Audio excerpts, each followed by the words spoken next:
പെട്ടെന്നൊരു നെല്ലിക്ക അച്ചാർ ഉണ്ടാക്കാം. നെല്ലിക്ക നമ്മൾ ആദ്യമേ വേവിച്ച് വെക്കണം കേട്ടോ. അതിന് ആവശ്യമുള്ളത് നല്ലെണ്ണയാണ്.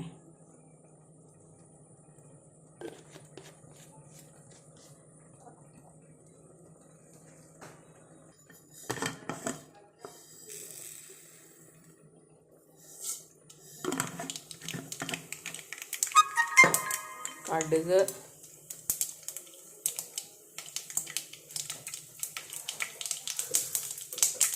തീ കുറച്ച് വെച്ചിട്ട് വേണം കേട്ടോ.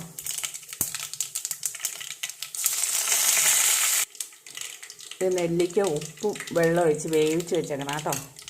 ഇതിലേക്ക് നമുക്ക് മുളക് പൊടി ഇട്ട് കൊടുക്കാം. തീ എടുത്ത് വെച്ചിട്ട് മുളക് പൊടി എന്നാലും ചിലപ്പോൾ മുളക് പൊടി മൂത്ത് പോകും. അതിനാവശ്യമായിട്ടുള്ള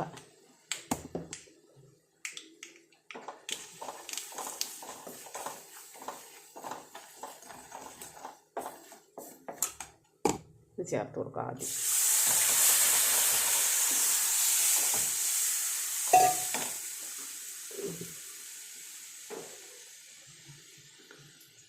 കുറച്ച് മഞ്ഞൾപ്പൊടി,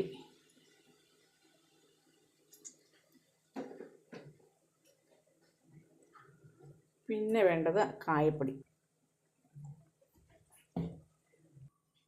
നെല്ലിക്കച്ചാറിന് ഏറ്റവും കൂടുതൽ വേണ്ടുന്ന സാധനം ഉലുവ. ഉലുവ വറുത്ത് പൊടിച്ച് ചേർക്കണം. നല്ല കുറുകുറാന്ന് കൊഴുപ്പും കിട്ടും, നല്ല ടേസ്റ്റും ആയിരിക്കും. ഇതിലേക്ക് നമുക്ക് ഒരു 1.5 സ്പൂൺ കായപ്പൊടി. ഇനി ഇതെല്ലാം കൂടെ കിടന്ന് നല്ല പോലെ തിളയ്ക്കണം.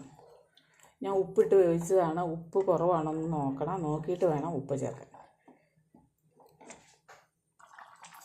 നല്ല കുറുകുറാന്നുള്ള നെല്ലിക്ക ചെറുതുണ്ടോ, കഷ്ണത്തിലൊക്കെ പിടിച്ചിട്ടുണ്ട്. നല്ല മണം വരും. നമ്മൾ ഉലുവപ്പൊടി ചേർക്കുമ്പോൾ ഉണ്ടല്ലോ, അച്ചാറുണ്ടാക്കുമ്പോൾ നല്ല മണമായിരിക്കും. നല്ല ചൂടൻ ചോറിൻ്റെ കൂടെ കഴിക്കാൻ ഈ അച്ചാർ മാത്രം മതി. ഞാൻ പുറത്ത് നോക്കട്ടെ. സൂപ്പർ. Thank you.